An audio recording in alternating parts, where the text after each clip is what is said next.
Welcome to the Soul Archaeology podcast, a space for connection, resonance, witnessing, and learning.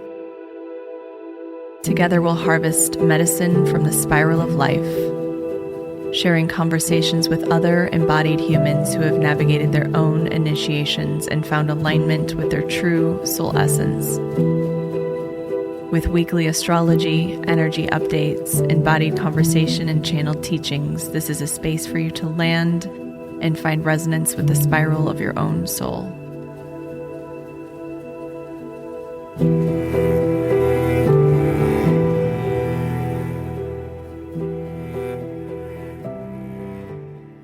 Well, hello. Welcome back to Soul Archaeology. So happy to be here with you today. We're headed into the Eclipse portal. And I don't know about you, but I can feel the energy building. It has already been so dynamic. I feel like we are getting, I don't want to use the word hit, but sort of like impacted by all of this really interesting astrological weather all at once. But it's pretty wild because so much of it is happening in the same place. This Piscean Aries threshold. And of course, this tends to happen around this time of year when we have, Pisces season or Aquarius season or Taurus season, whatever it is, we get a concentration of energy there, right? Because the sun's there, oftentimes Mercury is close by. But it just so happens that right now, during this Pisces season, we have the North Node, Saturn, Neptune, the Sun. And then we have in Aries, just across the Aries threshold, we have Venus and Mercury. So there's quite a bit happening around this threshold. And with all of this energy gathering there, it means that a lot of our personal and collective work will reside within this space, this territory. So before you even start this podcast, I would start thinking about or looking up, or maybe you already know where Pisces and Aries land in your chart. This will tell you where the energy is housed. I typically work with the Placidus system of astrology. Sometimes I move into whole sign as well, but if you do work with Placidus, you might notice that it doesn't just fall within a neat house for you. You might have some split happening. And this just really gives a more nuanced, maybe a bit more complex view of the energy, more detailed. But if that's the case, you can just look at the energy of both houses that these energies fall within. I talked a lot about this threshold in the last episode of Soul Archaeology, so you can go back to that if you haven't listened to it, or even go back if you have and just get a little refresher, because it really talks about why this threshold is important and why it will be such a theme for March and into April and even into May. And really the next 18 months as we have the North Node and the South Node transiting through Pisces and Virgo. This week is really initiating us into this eclipse energy. The eclipse portal opened about a month ago. The energy starts to build. It really opened significantly when we had the new moon in Pisces on February 27th. So that opened the window, and now we are fully immersed. We are swimming through the waters, and we are fully committed to this process of deep shedding and karmic release. Pisces is the mystic. It's the unknown. It's the unseen. It's the deep, mutable waters. The ever-changing current, the deep, dark womb, the void space, where all is lost and all is created. We are fully immersed in this void, in this womb. We're here to surrender, to let go, to deepen, to expand. We're here to learn more about what's beyond the veil, what is held within the vast space of unknown, the mystery. And we can only access that when we feel safe to, when we feel resourced and ready to welcome in the immensity that that vast unknown holds. And you can probably feel it. We are swimming through waters without a bottom. There's no ocean floor. We can't see the bottom. We can't see what's next. So we can't trust in this space to hold us. We have to find that in our own internal container. We have to find our own root. We have to find our own sense of stability, consistency, dependability. We must create from this space a sense of self, a sense of structure and containment, which is Virgo. Virgo gives form to the creative energy that Pisces seeks to manifest. Virgo is crystal clear. It is direct. It is contained. It is grounded. It's mutable, but it is formed. We need both. We need our physicality, our embodiment, practicality that allows us to move through life.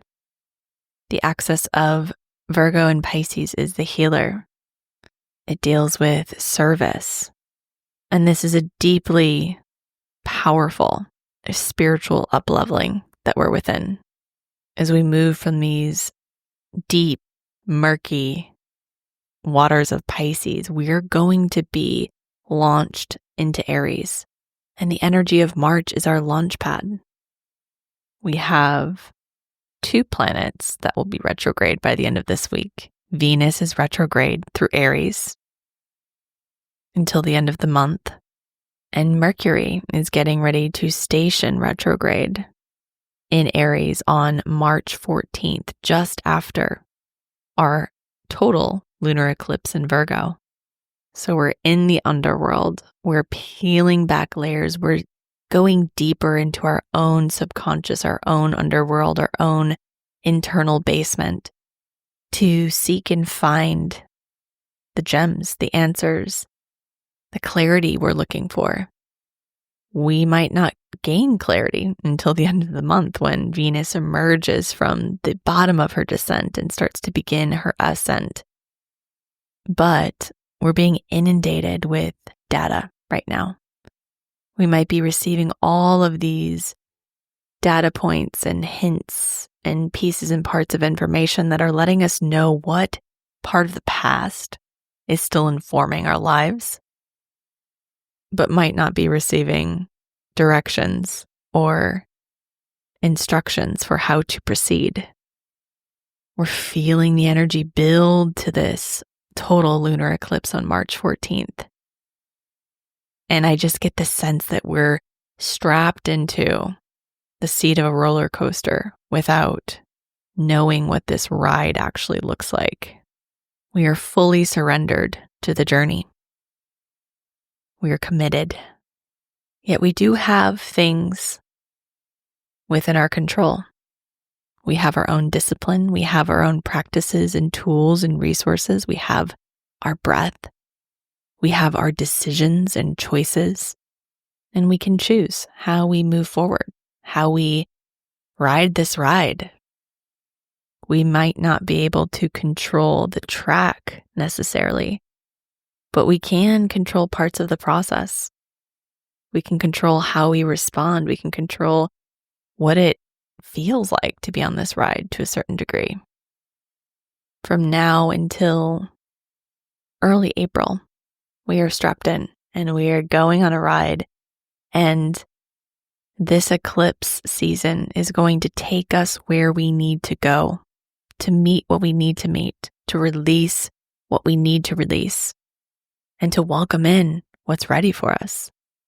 Our job is to simplify, to distill things down to their most pure, honest, and truthful essence within our lives so that we can decide what this looks like, how we respond to life, to this ride, to this track that we're on.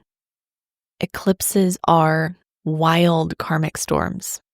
They are evolutionary portals that really magnify our evolutionary lessons. We have a total lunar eclipse at 23 degrees of Virgo on March 14th. Technically, if you're on Pacific time, it is March 13th. It's at 11:54 p.m. Pacific on March 13th. But for everyone else, it's on March 14th, unless you're in the southern hemisphere. And this total lunar eclipse means that we are having a full moon close to the south or north node, in this case, the south node. A total lunar eclipse occurs when the Earth comes directly between the sun and the moon, casting its shadow completely across the lunar surface. So the moon appears red, and we have this reset point. The shadow is fully illuminated. During a total lunar eclipse, we have this culmination point. It's at the height of the lunar cycle. It's where revelations can come through, where we have shadow material that comes to light. It's where we have a deep emotional release. And because a full moon is when the underworld, the subconscious, the emotional landscape is fully illuminated, it's a deeply confronting time. And because the south node in Virgo is playing into this lunar eclipse, we have this theme around releasing the past. The south node tells us about our past. It tells us about our shadow. It also tells us about our skills and our strengths, the medicine we carry into this life. But having a full moon connected to the south node means that we are shedding so much karmic data and material. This is a culmination point, a completion point of karmic cycles. This is a time of accelerated evolutionary upgrades. And because the moon goes from being fully illuminated to completely dissolved behind the shadow, it's a change point where we interrupt the norm and reset. We're not meant to make big decisions or big changes during eclipse season. This is a time to trust, to let go, to deepen into flow. And especially with it being south node in Virgo, it's going to require us to surrender control. Eclipses are realignment points. They come in pairs. We have a total lunar eclipse in Virgo at 23 degrees on March 14th. And then we have a partial solar eclipse in Aries on March 29th. So we are releasing our Virgo shadow so we can embody its fullest expression to aid in these deep Piscean waters, to find our footing, to find our groundedness, to find our own clear, crystallized center point. I always say Virgo in its highest expression is the diamond. It's clear, it's precise, it's organized, it's truthful. But so often clarity is about timing. And we get to find clarity through remaining open to the mystery. So much of this work is finding safety, to remain open. There are always miracles swirling around this mysterious current all around us. When we're contracted, when we're tight, when we're trying to grip into control to the old or the past, we close ourselves off. We close our field down to the miracles. I've been deepening into my somatic studies through my advanced somatic practitioner training with alchemical alignment. And what I notice more than anything is when you reach that state of regulation and safety, your whole field opens to the miracles, the potentials, what's truly available, always, that we forget. And if we surrender during this eclipse season, we will get to see what the universe has planned for us, the miracles swirling around our field. And that's such a huge part of this journey, is deepening into faith, This is the first of 3 total lunar eclipses that are happening this year. This one on March 14th, and then another in September and next March of 2026. So this energy is pushy. It's not messing around. It's confronting. Virgo is about routines, rituals, health, self-care. It's associated with the 6th house of the zodiac. So it's truth, distillation, the mind-body connection, service. It's grounded, practical, realistic. This eclipse will uproot us where we are being too tight, too rigid, too controlling, where we have perfectionist tendencies that are keeping us tight and shut down from what's available. But it will also allow us to really find some grounded practicality, what we really need in these deep Piscean waters. This is a sobering moon. So much will be revealed. It'll teach us about discernment and refinement. It'll ask us to examine where perfectionism, overanalysis, or excessive criticism has really blocked our flow. This is guiding us into surrender, releasing our perfectionist patterns, integrating our deep inner knowing into the body through self-care practices and routines that really serve, surrendering our need to control every outcome in our lives. The last time we had an eclipse in Virgo was September of 2016, but it was a solar eclipse. The last lunar eclipse we had in Virgo was February of 2008. So think back to those 2 timelines. What themes were you navigating? An upgraded version of those themes might reveal itself. You might be feeling that this energy, this environment is familiar and uncomfortable. What patterns are surfacing to be witnessed? Virgo is ruled by Mercury. We have Mercury stationing retrograde right after this eclipse.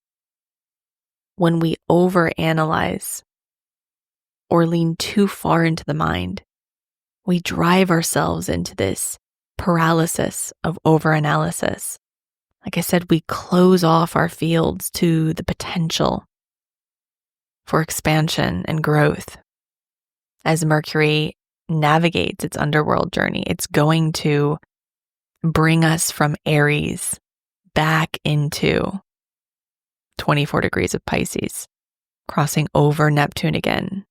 So we're once again in our mental underworld. We're looking at our relationship with will, with action, with courage, with identity and self, how we react and respond to life, where more discernment is needed, or where there's too much self-criticism, too much overanalysis.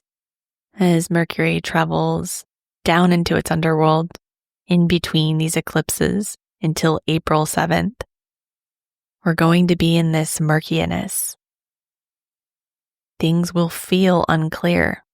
It's our job to stay present with what we're experiencing, to root into our practical routines and rituals, the grounded practices that really support us, to pay attention to what we're consuming, news, media, opinions of others, food, substances. We really want to pay attention to any escapism, while also giving ourselves some space to move out of the intensity and the density and find some peace. Nature is always the best remedy, in my opinion, when you can find that steady flow, that dependable vibration of the earth that reminds you that you have an unwavering support system. So as Venus and Mercury begin their retrograde journey in Aries, they enter back into Pisces to touch these last degrees of Pisces, where all of these other planets are: Saturn, the North Node, Neptune. Neptune crosses into Aries at the end of this month, and I'll talk more about that in future episodes. But we might not receive our answers until later this month, April, even May. Can we be okay with the not knowing? Can we be okay with the endings without new beginnings emerging right away? As we move into the solar eclipse in Aries at 9 degrees on March 29th, this is the last eclipse along this Aries and Libra axis until 2032. We've been in this energy since April of 2023. We had a total solar eclipse in Aries in April of 2024. And now we have a partial solar eclipse in Aries on March 29th. And this is the last one. This is completing this journey, this examination of self and the other, embodiment, courage, initiation, leadership. This is a time to grasp your life force, to initiate yourself in your life. But it might not come to the surface until later in the month or even early April. You might be forced to let go of patterns, to let go of people and relationships that don't serve before knowing what will take its place. And this is the dance, surrendering even when you have no idea what's ahead. This is not a time to force anything, although you might feel tempted to. That will only create more tension, more confusion, more frustration. This is a time to trust and to follow what feels right. Maybe it does feel right to start something or to work on something more deeply.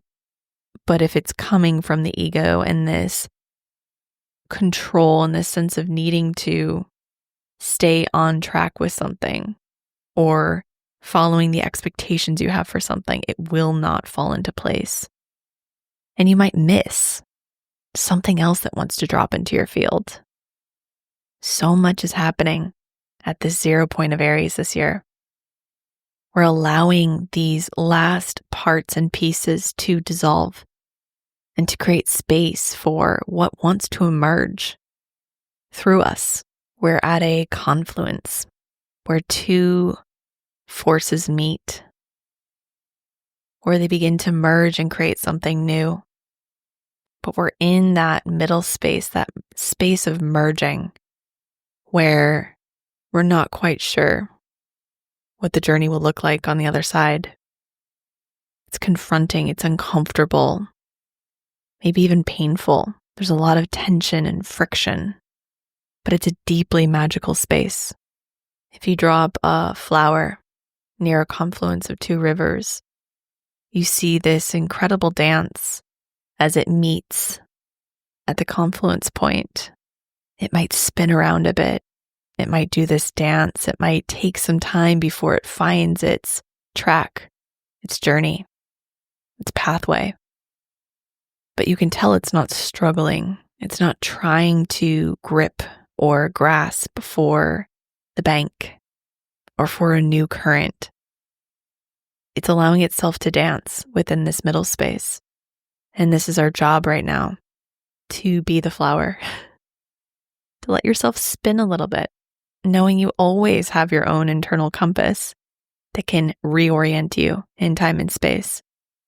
I'll talk more about the solar eclipse in Aries later this month, but right now, the energy is to simply open to the potential of this eclipse portal. I did a full eclipse workshop on Sunday, March 9th, and you can actually still catch the replay. I have a lot of people that purchase the replay on the other side, and they find it so helpful. A lot of the people who do the workshop actually return to and repeat the workshop often. So because we're working within the quantum field, time and space dissolves, and you can receive the healing over and over again, no matter when you watch it, and it's just as potent. I recommend that workshop. I will link it in the show notes, and you can find more in-depth information there on how to really work with this energy. The card that I pulled today for our Soul Archaeology community is the Ray of Light card from the Untamed Elemental deck. And it's all about focus. It says the ray of light offers speedy luminosity. His bright spectrum beams wide, a fundamental constant of nature that allows us to see and understand our world. His reasoning polarizes everything in his path, intensifying exactness and focusing on the impalpable. Out of him we create realities. In his brightness, all inhibitions subside, all uncertainties fall away. What once blurred focuses with sharp clarity, aligning your perspectives with omniscience. Ray of light reminds you that where your attention goes, energy flows. Your consciousness is a light ray. What you emphasize with your awareness can either enhance or deplete your quality of life. Ask Ray of Light to help you focus on your vision for the future rather than your fears. See your dreams coming into form. Imagine the tastes, smells, and colors coalescing into a world where you want to live. Ray of Light loves to amplify convictions of beauty. When it's balanced, you're able to visualize positive outcomes and bring them into form. When it's imbalanced, you are fixated upon what doesn't want. When you're fixated upon what you don't want. To bring into balance, fiercely redirect your attention, which is so helpful when we're focusing on what we can't control. We spin out. So this is an invitation to focus on what's available to us, what we want to create, rather than what we're afraid of letting go of, the change we're afraid of embracing. I am also opening up some one-on-one mentorship spots. These fill up pretty quickly, so if you're interested in working with me one-on-one, I have some space opening at the end of March, right in between these eclipses. These are deep, deep, intimate one-on-one containers where we do a lot of powerful evolutionary work together, blending astrology, intuitive and quantum healing, and somatic healing to allow deep transformation to uncoil within your life, finding that sacred wholeness within. If you're interested, you can book a clarity call. I'll link that in the show notes. If you have any questions, feel free to email me to reach out. Thank you, as always, for being here. I appreciate each and every one of you. Always appreciate when you share, like, subscribe, rate, review. It means the world to me. I love you all. Thank you for being here. Have a beautiful, beautiful week.